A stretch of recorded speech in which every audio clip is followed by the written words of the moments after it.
And then he said, my son, remember whatever you do is done through you and not by you.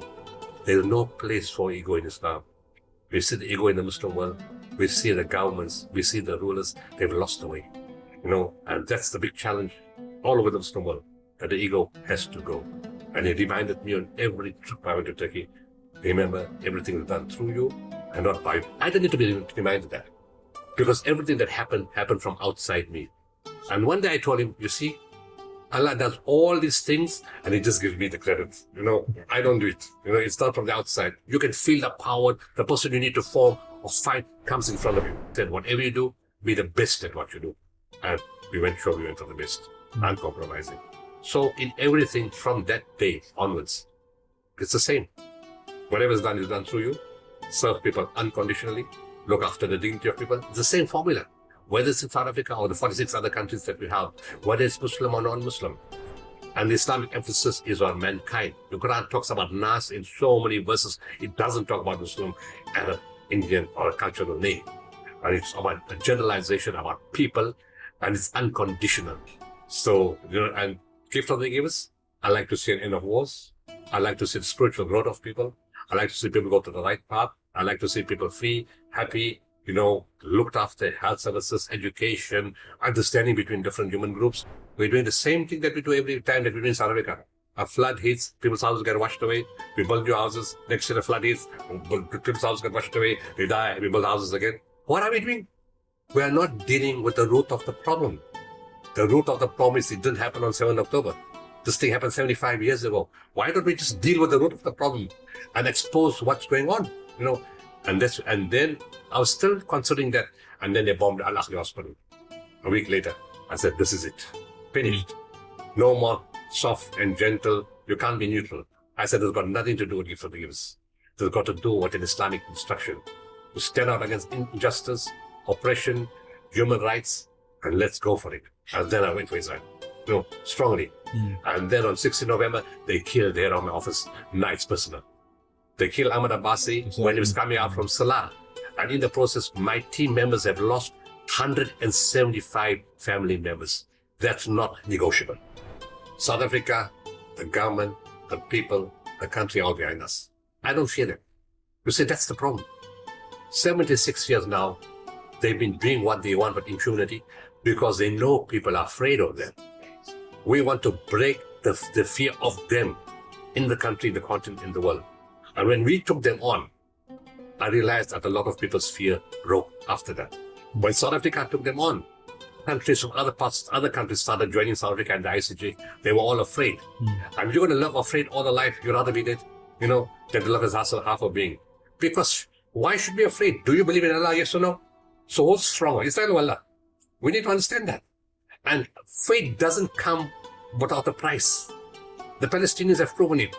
And I keep telling the people, this war is not about Palestine. Do you think after 76 years, Allah doesn't know how the Palestinians are going to respond? I mean, how long does it take? He knows they're going to say, Hasbunallah wa ni'mal wakeel, no matter what happens. Their faith is not going to go away. They're going to keep losing their children. They're not going to walk away. Does it need another 76 years to decide that? It's not about them. It's about us. What are we doing? Are we standing up for injustice? Because He asked you, will you stand up against injustice, oppression, tyranny, and speak out the truth? He's asked you that. Have we done it? They've done it. They've paid with their price, with their blood, with their children, with their homes, their economy. They don't have a passport. They don't have a country. They can't move around freely, but they still believe in Him. They've proven it. They don't need to prove anything anymore. They've done it already for 76 years. We need to prove something. And to prove something is to say, we're not afraid of Israel. We're coming for you. That's what we need to do.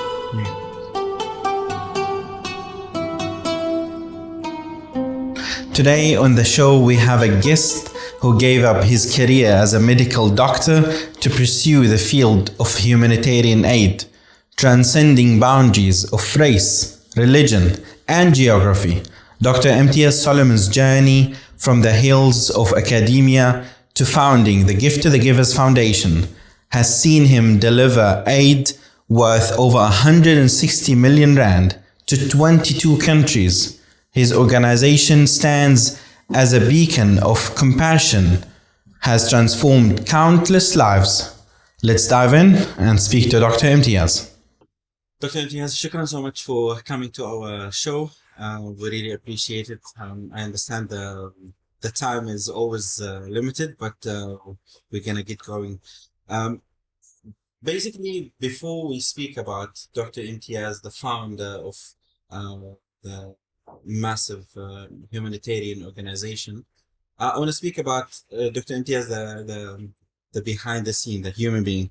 You started from a small town, and then grew up outside all South Africa, and now all the continent, and then the world. I wanna start with the family. Your relationship with your parents, your siblings. How many were you at home? I grew up in a small town called Potchefstroom.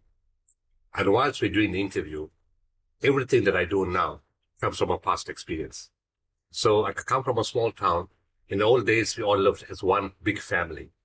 And grandfather and the children, their wives, the children of the parents, in a big yard, in the back, and the shops in the front.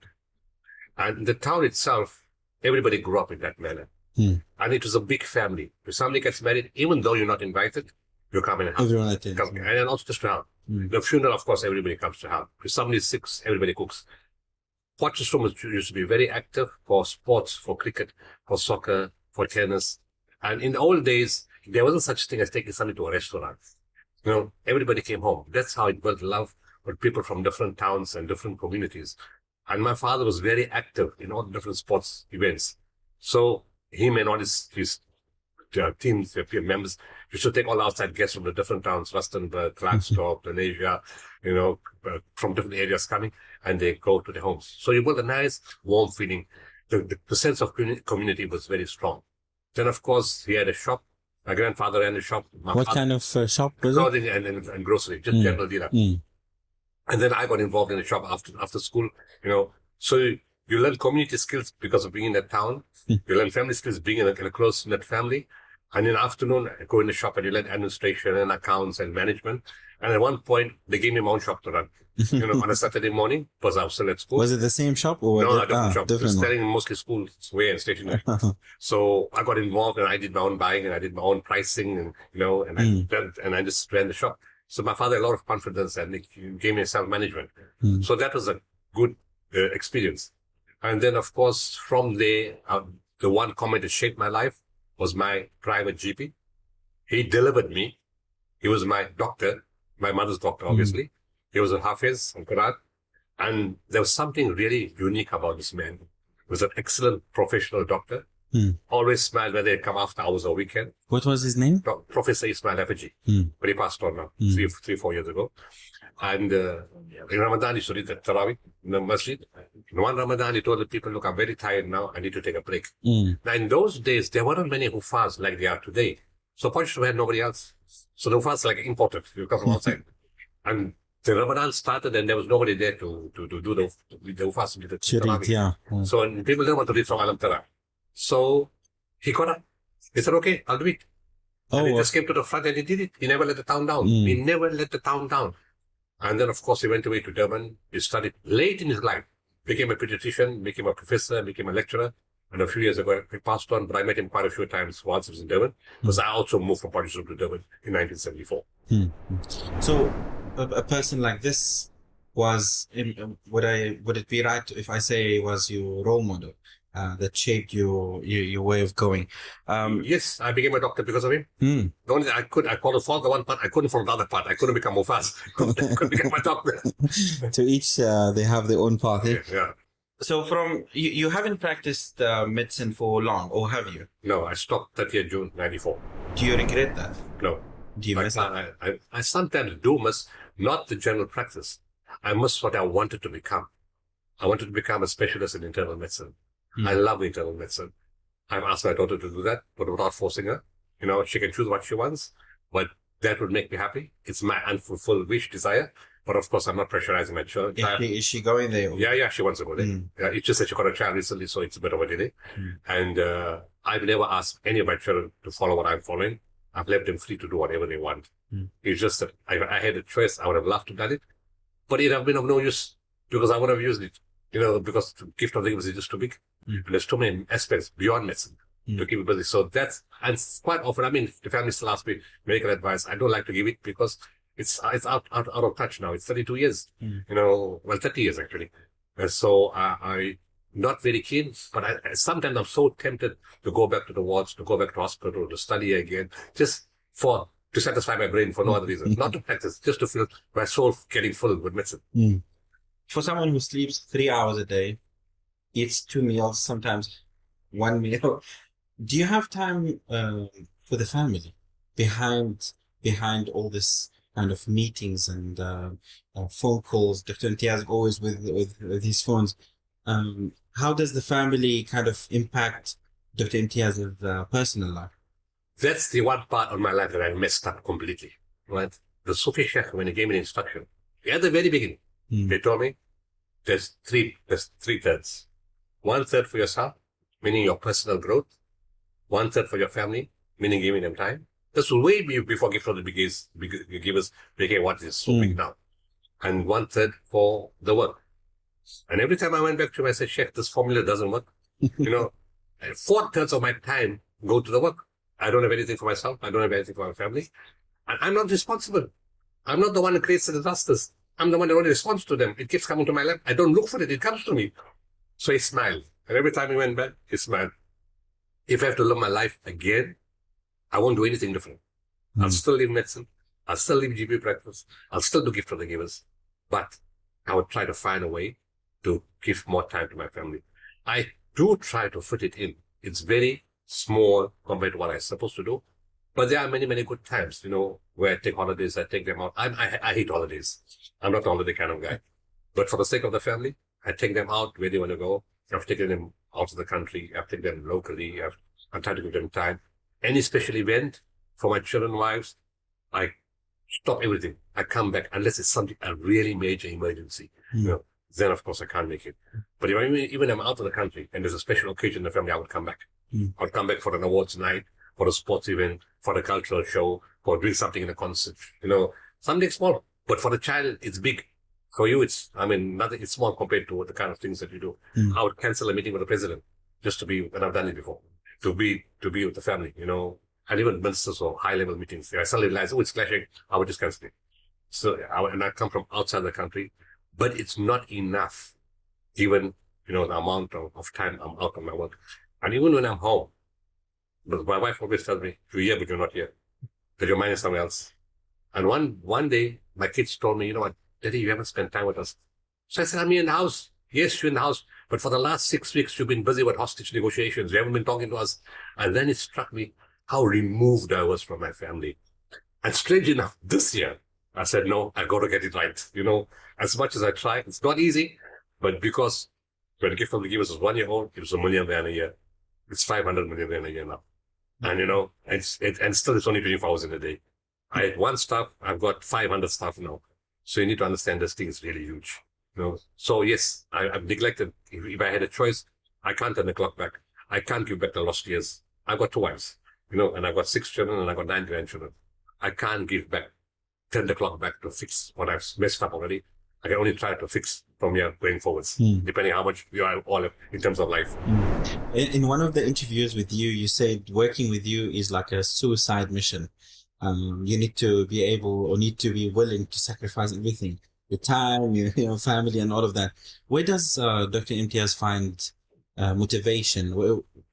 Is there like a physical activity that you do to motivate yourself every day, or is it the story that you hear?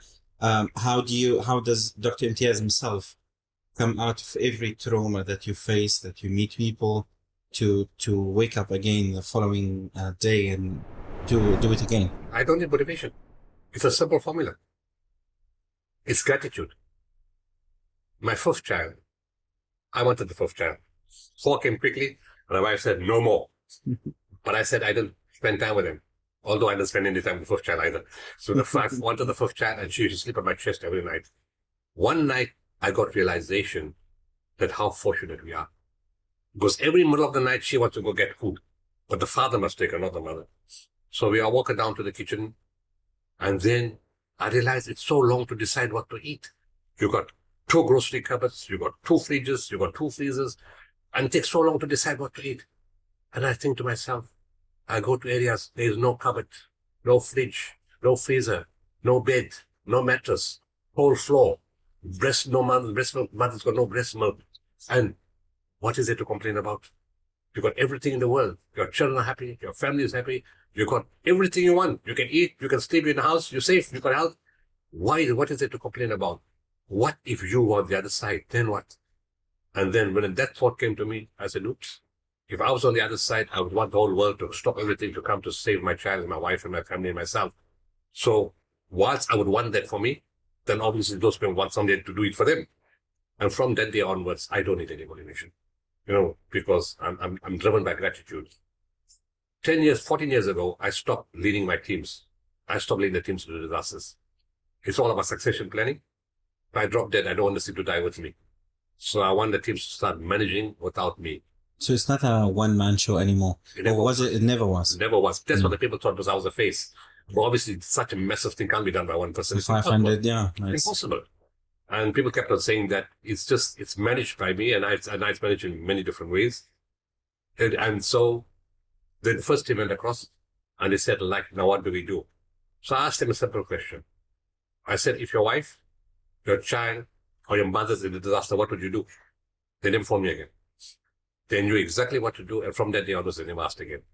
And that's the motivation. Besides the fact that is an instruction from my Sufi Sheikh, besides the fact that is an Islamic instruction, and all the verses in Quran and Sunnah and all the Sufi traditions always talk about providing food, providing water, removing the pain, enjoying good, forward evil, remove the distress of the oppressed, remove injustice, stand out, speak for injustice, against injustice, fight, speak out against oppression, help the poor, help the needy, remove the debt of a person. If you bring help to somebody, Allah looks after you in the after, that kind of instruction. So all those are part of instructions, very based on human rights and social justice and social virtue. They're all instructions. You need to follow it, especially in the situation that I'm in. Because Allah has given a gift, has given me the means, has given me the money, has given me the support. So I can't sit back and say it can't be done. This can't be done is not in my vocabulary. Doc, before we continue, we go to the givers. I just want to, and we leave South Africa to go to Istanbul and all of that. There's like 3 events. I can put them in one kind of category, and I want to hear it from you. Studying at university in KwaZulu-Natal, that it was white only, as during apartheid, you're categorized as an Indian. How did that shape your life? And I believe you head like the student organization or student association at university. At the same time, you propose to your wife there in a romantic way, as we believe. Where did all of these things fit together? No, it wasn't. Well, yes, university was white, but the medical section was non-white. It was only non-white medical university in South Africa. So you were black, Indian, or colored, and you grew up with people, and there was a lot of political influence in that area. Dr Imtiaz, Khoshazam Dlamini Zuma, Steve Biko, Aramat Soleri, Joe Pashla, a lot of other political people all came from this university. A lot of the activists and the early ANC leaders, all the medical guys, came from this university. So there was a lot of influence. Vijay Ramnakan, he was the head of South African Medical Services. He passed on now. And there were many others, director generals and others. So there was a lot of interaction with people in the university. It shaped your focus on life, on the difficulty of people. And, you grew up together with all. On the one side, you had a political understanding. And on the same time, of course, you had a professional experience, because the medical school was really good. It was good because the doctors and the professors and head of department were highly skilled. And they wanted to give back during the apartheid time. So yes, there was a very good experience. Whilst in the university, I got involved with the Islamic Medical Association that was formed in 82. I wasn't part of any structure. I did help eventually as a Petersburg branch member. But whilst that was happening, I was involved in the Muslim Students Association. And I ran the one division called the High School Affairs. We started off with just as an ordinary member. And within a few months, they gave me the whole organization to run. And of course, a few of us ran it. We had student camps, orientation camps, lectures on Islam, and they'd be teaching maths, teaching English, combining the school stuff with the religious items. I don't want to say Quranic knowledge and non-Quranic knowledge. There's no such concept. All knowledge comes from Allah. Science, technology, everything comes from Him. So there's no such thing as Quranic and non-Quranic. It's religious instruction or non-religious instruction, but it's all knowledge comes from the same source. So we did that, and we put a relationship with just school students. They wrote letters to us. We went camps. We guided them. It was very exciting to work with lots of schools. And then, of course, at one stage when my kids were at school, I became the chairman of the governing body of my school, and thereafter I became the chairman of 120 schools. Governing bodies, Then, of course, Gift of the Year was already there, but started growing too big, and I couldn't focus on anything else. So I had to stop everything and only focus on Gift of the Givers. I'm on no organization. I'm on no mosque committee. I'm on no school committee. 24/7, I breathe Gift of the Givers and nothing else. I believe you, I don't know if it was intentional or not, you missed the story of... Coming to that. Yeah. And you're bloody inquisitive. It's during one of the school camps that I met my wife. Actually met her brother. The wife came, and 1, 2, 3 or 4 sisters or something, came, and we went to some program, and I was speaking, I think, in Arabic Study Circle speech contest, and we met them there, and then I had a meeting after that. Then I went to Pietermaritzburg, actually stayed at the house, and then we had a camp. Her brother, her father, very interested and very involved in religious, and one of the sisters' husband was a Maulana, and so we had the camp in the mosque behind the house, and so within a year or so, I think I said, okay, this looks like something's happening here. So I sent a message, and I had the letter. And then I said, like, her mother must speak to my mother. And that's how we do it. And then my mother came to propose.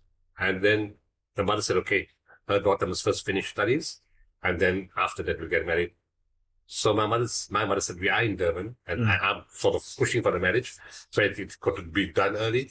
And that she can go to studies in Durban because she would be married and staying in Durban. Unfortunately, the year she started, we weren't married. My mother fulfilled her promise. So I went to study, but my mother had cancer. On 31st July of that same year, 84, she passed on. Zora said, no, she can't study any further. She has to come home and look after the house. And there was lots of bumps in the way, but she's been very strong, determined, committed. And finally, she made it as a counseling psychologist. There were a lot of road bumps along the way. 3 spine operations, a heart operation, 5 children. I took a second wife, which is a psychological and emotional, huge road bump, and running a preschool, having challenges, being part of the Gift of the Givers, kids' problems, they getting married, their issues, family issues, lots of challenges. Zora is a very strong woman, and I call her a dictator. But alhamdulillah, with all the bumps, we've been married for 40 years now. This year, 21st January, was 40 years. Yeah, so it was tough, but somehow along the line, we've judged in a bit. It's, of course, the second marriage did cause a problem. It's something you can't solve and it doesn't leave you forever, but be mature enough to go through it.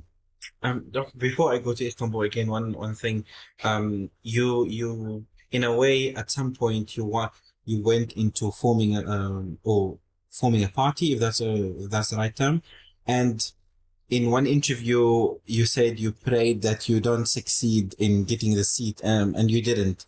Can you just briefly speak to us about that? I didn't form the party. Oh, you didn't? The party was formed in my absence. It had nothing to do with me. I wasn't even in the country. I came back, I think I was in Bosnia. I came back and I'm told I'm the leader of a party. I said, what party? They said, Africa Muslim Party. I said, what do I know about politics? I said, I know nothing about politics. I wasn't an activist in the struggle. I didn't grow up in any of the liberation movements, organizations. What are you making me a leader of the party for? The people say, no, you're well known. In 1990, you did Mozambique. In 91, you did the Gulf War. In 91, you went to Bangladesh. In 92, you got involved with Gift of the Givers, and you did Bosnia, and you did this, that, and the other, and you did local projects. People know you, and people respect you. I said, it's very different. They say, no, for credibility and this, that, and that, arguing, fighting. I went. I realized I was just not right for this job. And I was not interested in politics. And I was hoping that we don't get a seat. So what can one person do? I'm about 400 other people in parliament with 399. And I really was not interested. It was not something that was of interest to me. And fortunately, of course, other guys won't agree with me, that we didn't get a seat. And of course, in 92, I met a spiritual teacher. And after the election, at some point, we were discussing something about government, and just out of the blue, he said, my son, you will never get involved in politics. You will never be in government. You will never work for government, but you will always work with government. And even before he said that, we were already working with government. So it's 32 years now. Our anniversary was the 6th of August. We're working with government. And I can do much more on the outside than on the inside. I can do much more not being in a political party than being in a political party, because then you have a relationship with all political parties, all people in government, whatever position they have, whichever political party they belong to, you work with everybody. It's far easier to achieve success, to get deliverables, to help people. Outside. Yeah, from the outside. Doctor, we had the story of, actually the amazing story of Turkey, how Dr. Imtiaz went there, and the story of the Sheikh. But one of the things that, came to my mind, that Dr. Imtiaz always keep mentioning faith and the relationship with God, with Allah, and all of that. And it's an interesting thing in this world, that we see a lot of things that are happening, that a person that serves everyone, besides the religion, the color, everything, always keep bringing faith. And it goes back to a story that we might read in a book about the beautiful relationship with a sheikh in Turkey. Where does that come from? And how did it happen? The relationship with the Sheikh. And even the relationship with the faith, that you always keep mentioning and saying it's important to have that kind of relationship in this world. Well, faith is something that you're a Muslim. I mean, there's no need to compromise or, to undermine it or to be afraid or, or second guess. Yeah, I'm a Muslim. It has to be belief in Allah. And this, of course, I didn't have a choice when I was born. They told me you're a Muslim already, gave me a name. But once you're a Muslim, you accept the faith, and you see your parents practicing it, and you see your grandparents practicing it, and you see your community practicing it, you delve deeper into the laws and you see what it's all about. Yes, I'm not trained in Quran, I'm not trained in Sunnah, I've never had the time, but the rules that I know, I've seen, I've learned from the Sheikh, I've learned from religious, learned, pious people. My heart feels very content in what I am. It feels very unhappy that I haven't learned more, and that I haven't studied more. And people ask me, can you read? I said, in my stage at the moment, the only thing I read is WhatsApp. I don't have time to read anything else because I'm too busy. But service is an integral aspect of Islam. All teachings, all laws, everything in Quran and Sunnah is about service to humanity. Allah emphasizes that. That's why human rights, saving of life, the life of a person is inviolable, his property, his honor, all the Quran talk and Sunnah talks about that all your activities is about humanity. So gift of the givers has the right fit. Of course, I needed to be guided, and Allah sent the guidance through a strange way. An Afrikaner, white Christian man told me about the Sheikh in Turkey. I never heard of this place. I don't even know. When he told me that, I hadn't even seen Cape Town yet in 1986. And he told me about Sufi Sheikh. And I go there with Zora, my wife, in August 91. This is post-Gulf War. Everybody was angry during the Gulf War. The assumption was, or the feeling was, or the idea was that it was a coalition of Christians, Hindus, and Jews against Muslims. East on one side, West on the other side. Samuel Huntington that time spoke about clash of civilizations. My wife and I walk into this place, and we think we're in the wrong place. There's Americans, Russians, people from Europe, South America, Brazil. Everyone. Mix. Jews, Christians, of different denominations, Muslims, Hindus. And people say we don't believe in anything, but we just hear. But they all treated with love, with respect, with understanding. Nobody's fighting, no friction, no disorder. Nobody say, hey, my book is the right book. No, my religion is the right religion. No, my religion is the right religion. Nobody says that. They all sit there with respect, talking to each other, calm, gentle. I'm thinking, how is this possible? And of course, I saw the Sheikh. It's a difficult thing to explain about Tariqah and Sufism and spirituality. You just connected. I just connected with a man I've never seen in my life. I don't know who he is. I don't speak his language. I've never met him before. He's not my family. But I just connected. It's difficult to explain that until you experience it. I fell in love with the place. My wife and I went for Hajj for the first time in 92. I'm sitting outside the Prophet's tomb, Sallallahu Alaihi Wasallam. I said, oh, Prophet, I'm really confused here. I don't understand the Sufism. I don't understand the Tariqah business. But if it's the right place, I want to go there. I landed up back there on the 6th of August, 92. Thursday night, 10 p.m., after Zikr ceremony, the Sheikh just picks up his head, makes eye contact with me, and he looks heavenward. He's looking at me, and he's not looking at me. And in fluent Turkish, and I don't speak a word of Turkish, but I understood every word that he said in Turkish that night. He said, my son, I'm not asking you. I'm instructing you.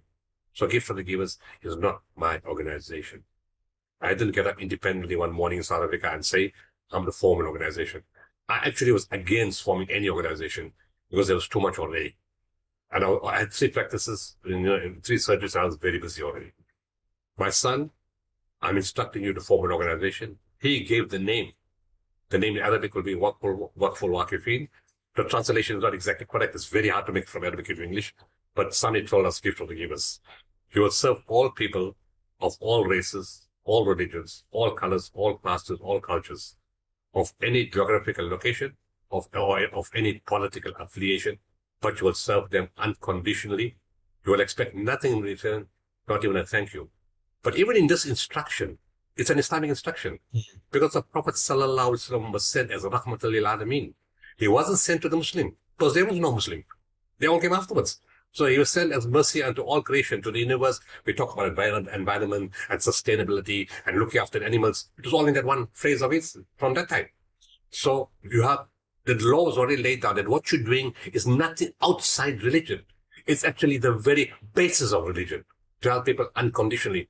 Quran tells you, when you give people support, don't remind them of what you've done. The worst form of charity is to insult a person and keep reminding them of what you've done.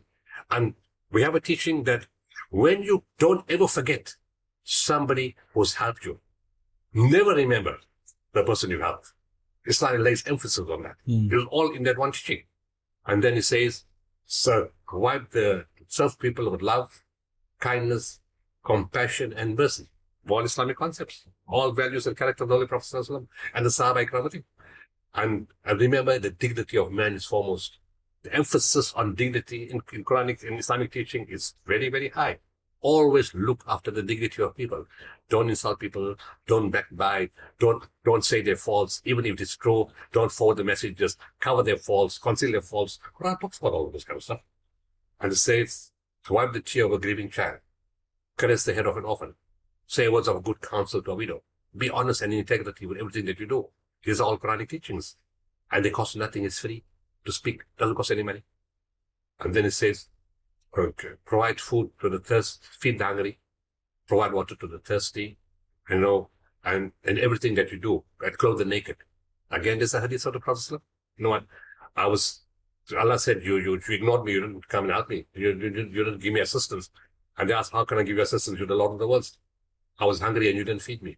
The people were hungry, you didn't feed them. They were thirsty and you didn't give them water. They were naked and you didn't clothe them. It's like ignoring me. That's Islamic teaching.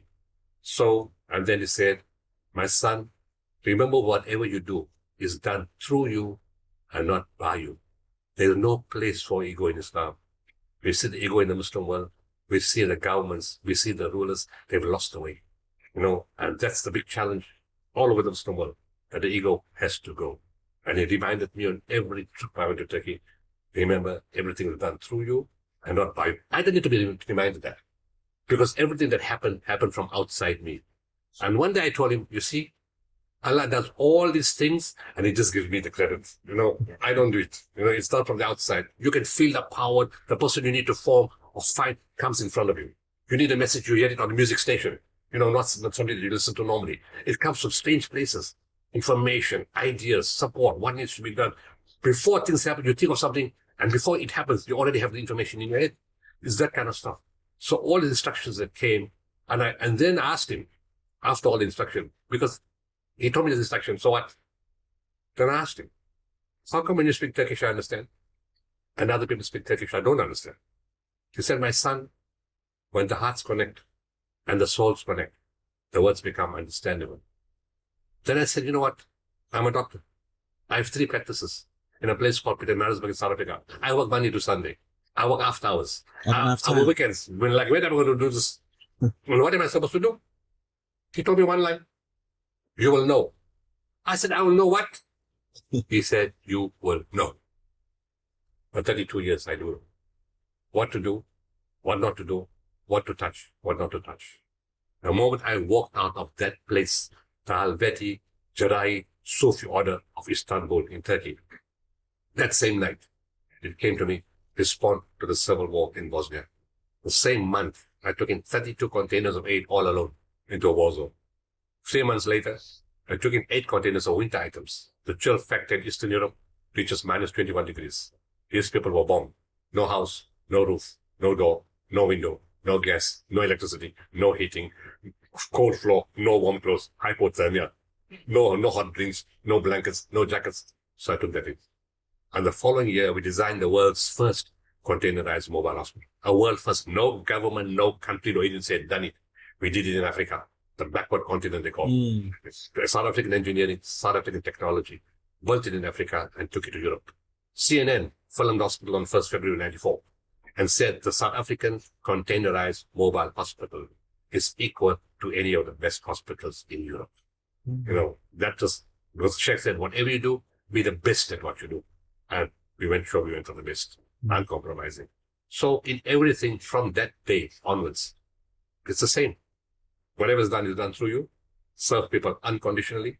Look after the dignity of people. It's the same formula. Whether it's in South Africa or the 46 other countries that we have, whether it's Muslim or non-Muslim.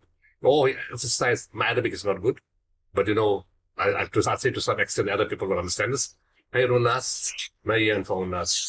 Best among people are those who benefit mankind. He told me that 3 times. And he said, listen carefully. I'm saying mankind, nas. I'm not saying Muslim, Arab, or Indian. And the Islamic emphasis is on mankind. The Quran talks about nas in so many verses. It doesn't talk about Muslim, Arab, Indian, or a cultural name. And it's about a generalization about people, and it's unconditional. It doesn't say help these people if they don't hurt you. It doesn't say help these people if they don't have them, not your color or your religion. It just says help everyone. So he emphasized that, and we live their tradition to the point that every religion, here and outside, tell me, they say we've been honest with you. We can't do what you can do. We will only help our own religion and our own culture and our own people. We can't do what you do. And they tell me that in South Africa and everywhere in the world we do. Dr. Imtiaz, you go to war zones, you go to difficult places, you deal with horrible people, amazing people, you deal with dangerous people. What does Dr. Imtiaz fear, and what does he want to achieve with Gift to the Givers and personally? I'm afraid of nothing. I don't fear anything. Because Islamic teaching is, you won't live 1 second more than when you're supposed to die, and you won't die 1 second earlier than when you're supposed to die. So death is inevitable. It's just the way you're going to die. All I fear is dying the right way. That I'm not even asking for heaven or go not going well. That's a bargain. That's not bargaining with Allah. I just want him to be pleased with what I've done. And I'm not doing it because I want to go to heaven, but that's a trade-off. I'm doing it because it's right.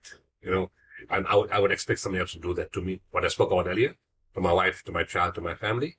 So all I'm saying that he must be pleased with what I do, that my intention must be pure, that I do things the right way, and I die in a decent way. Wherever I die doesn't really matter.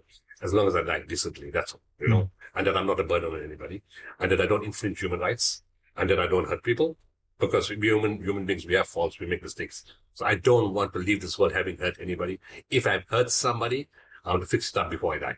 That's my only fear.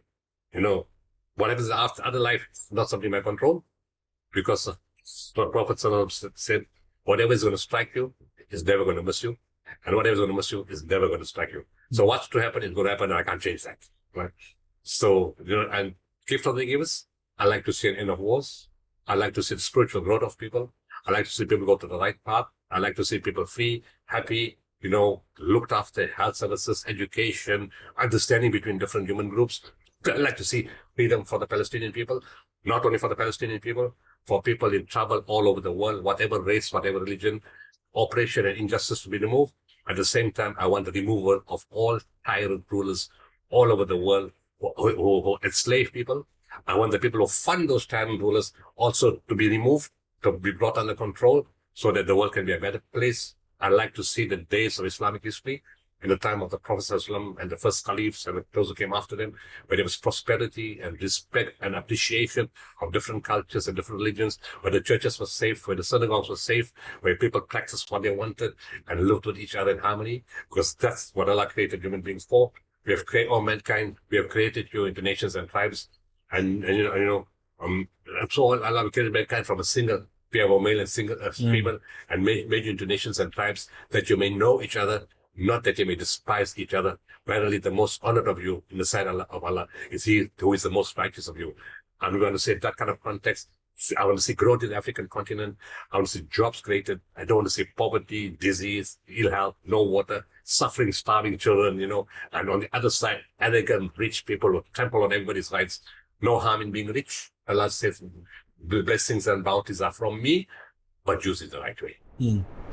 From one of the most unequal societies in the world, Dr. Imtiaz he expanded the work all over the world, and he reached one of the most heated areas, whether we want to say Islamically or in the region Palestine. There was a lot of work for Gift to the Givers in Palestine, from Gaza to West Bank, etc. And Dr. Imtiaz, we saw it in the news and the media, there was a shift in the way that he addressed everything related to Palestine since the 7th of October and the war that's still happening in Gaza. Firstly, how did Palestine came into Dr. Imtiaz's personal life from the beginning? And yet also Gift to the Givers, how did it come to it? And where are we now? Palestine, we got involved in 1991 because, pre-freedom, during apartheid, lots of foreigners used to come to visit South Africa from different countries, Kashmir and Afghanistan and, from other parts of the world. And Palestinians used to come to South Africa because, of course, there was a close link between the liberation movements before they became government and Palestinians. And they came and they would speak about Palestine. So in 91, we helped sending support to Palestine through different organizations. We had no representation there. And then it died. We got involved in other projects because from 92, that was before Gift of the Givers. The 92 Gift of the Givers came and we got involved in the Bosnia War from 92 to 95. We got involved in Chechnya, in Kosovo, in Rwanda, in different places, 94 in Rwanda, and in local projects. And then in 2002, Aziz Pahad, his passed on, the late Aziz Pahad, Deputy Minister of, that time it was called Foreign Affairs, called me, says, I'm going to Palestine, we need to do something for them, I'm going to meet Arafat, you come with me, we need some medical equipment, some medical supplies. And that's the first time we had lots of obstruction from the Israelis. It took us 8 weeks. We finally defeated them at their own game. And we got stuck into Ramallah. Rafiq Gangat was the Palestinian sort of ambassador there. All items were put into different hospitals. As I said, we met Arafat. We wanted to meet. It wasn't a political issue. I was just watching the love between a Palestinian and a South African, not between Muslims or, different religions. I just saw the love between two people because of the struggle of credentials. We put the aid in, and then he died again. We got involved in earthquakes in Afghanistan and 911 and, Malawi, Angade, Chechnya, different things, Kosovo, Mozambique floods, lots of different things. And in 2009, when the Gaza war hit, 2008, 2009, that's the first time we had medical teams. We never had medical teams before that. It started in 2004, December. First medical team went to a place called Harfoon in Somalia. When the tsunami hit Southeast Asia, it reached Somalia also. And then in 2005, August, we went to Niger. There was famine. 2005, October 8th, we responded to Pakistan earthquake. And slowly, medical teams started going out. So what does it mean, a medical team? Before, in disaster before, we only used to give supplies. Tents, blankets, foods, and medicine. No people. We go and do the medical work. Except the hospital that I built in 93. But there wasn't people. It was just hospital we gave, then you run it yourself. Okay, yeah. But in 2004, we changed the system. Gift of the Givers evolved. We weren't only tents, blankets, food, and medicine anymore. We now had a primary healthcare team, meaning primary healthcare nurse, pediatrician, general practitioner for our food. 2005, Niger same. Pediatrician, because it was famine. You don't need surgeons for famine. But when the earthquake hit in October 2005, we needed primary healthcare, pediatrician, general doctors, nurses, but trauma surgeons, orthopedic surgeons, general surgeons, vascular surgeons, theater nurse, ICU nurse, those kind of stuff. Then after the earthquake, people can't walk, because injured spines. So you need spinal rehab specialists, physiotherapists. We took that across. And then we added a new dimension when we went to Gaza. We took all of the above. Primary healthcare, trauma, physiotherapists, and then we added trauma counselors because Palestine is full of, trauma, emotional and psychological trauma. And that's the first time we went for that. We met Dr. Malik, who's from another organization. And in time, it's a long story, but he became part of Gift of the Givers. He facilitated everything. We didn't know anybody inside Gaza. I'm not talking about Ramallah and West Bank. No, I'm talking about the Gaza part. Well, that's where we went. We fell in love with the people. We saw the need. 2014, the war happened again. First time I could take in close to 40 people. The second time I was restricted. I was only allowed to take in 10 people. So I had to select the medical teams that went. We went again, same story. We fell in love with the people. We saw the place. We did what we had to do. Then came October 7th. And of course, from 2013... You had facilities there. 2013, from 2009, after that first, as a medical team, then our relationship with Gaza became not like 91 and 2002. And from 2009 onwards, it started becoming a permanently entrenched relationship without having a presence in Gaza. We started working with other people and we built a 6-story women and child care center. Then came several things: Ramadan Iftar, Ramadan Seri, food parcels, eat clothing. And then came desalination plan 1, desalination plan 2, desalination plan 3. People who were caught up in prison who had debts, we started freeing them. Then came the, poor patient, medical support. They couldn't pay the hospital fees. We helped them. Then we brought in kidney transplants, because kidney is a big problem in Gaza. And then we built houses damaged either through war or through roof. Through floods, the storm that you guys had there. Then winter items and blankets and warm clothing. And then we set up, all started coming when we opened up an office in 2013. And of course, Algerian group put up a medical center in Kuza. They couldn't run it. They gave it to us. We took over the medical center. We paid for training. We gave bursaries. We supported medical school, Islamic University of Gaza. We do so much things in Palestine. I can't remember anymore. Lots of stuff. And of course, counseling services, preschools, trucks to deliver water everywhere, medical supplies to people at their houses. So a lot of things took place. That is from 2013, past 2014, up to the current. And of course, 2014 war went in again. 7 October 2023, the bombs hit. We're preparing the same mentality. Take the doctors in. And after 2 days, I said, we're stupid. We're doing the same thing that we do every time that we do in South Africa. A flood hits, people's houses get washed away. We build new houses. Next year, a flood hits, people's houses get washed away. They die, we build houses again. What are we doing? We are not dealing with the root of the problem. The root of the problem is it didn't happen on 7 October. This thing happened 75 years ago. Why don't we just deal with the root of the problem and expose what's going on? And then I was still considering that. And then they bombed Al-Ahli Hospital. A week later, I said, this is it. Finished. No more soft and gentle. You can't be neutral. I said, it's got nothing to do with Gift of the Givers. It's got to do with an Islamic instruction. You stand out against injustice, oppression, human rights, and let's go for it. And then I went for Israel. Strongly. And then on 16 November, they killed there on my office, Knight's prisoner. They killed Ahmad Abbasi when he was coming out from Salah. And in the process, my team members have lost 175 family members. That's not negotiable. 2 to 3 weeks ago, an American organization gave us 26,000 tents lying on the Israeli side. The people who gave the tents negotiated with the different structures and Israel, and Israel said it's fine. Gift of the Givers has given permission to take the items in. I don't believe that, because I know anything coming from South Africa is a problem right now to Israel. After the ICJ. And of course, I've been very vocal in this country. Live, you've picked it up. The whole country has picked it up. And every media in the world has picked it up. Yes. Right? So they said, take it. I was very doubtful. And we didn't force anybody. 4 people said they'll do it. Palestinian people. And then they said, okay, where are you delivering? We need the coordinates like they always ask. So they gave the coordinates. The guys were ready. We released the tents. They bombed the exact place and killed all 4 people. Oh. So now they got another thing in my book against it, right? So, and of course, and then there was a journalist helping us. They killed him also. On the 6th of November, I was having a discussion I brought one of our team members, Aya Jabbar. She had lost 53 family members. Mm. So I brought her to Cape Town to address the media as part of the problem she suffered. 2 days later, after that interview, a sniper killed her father walking out of the building. The next day, 9th November, that was 8th November, 9th November, they dropped out the whole building where her family lives. So they killed 103 of her family members. Her sister, the child, and the husband was alive. We brought them out. They're now living with her in Gaza, in South Africa. So to answer your question, it's now personal. Don't you fear, Dr. Imtiaz, that your aim is like to go all over now?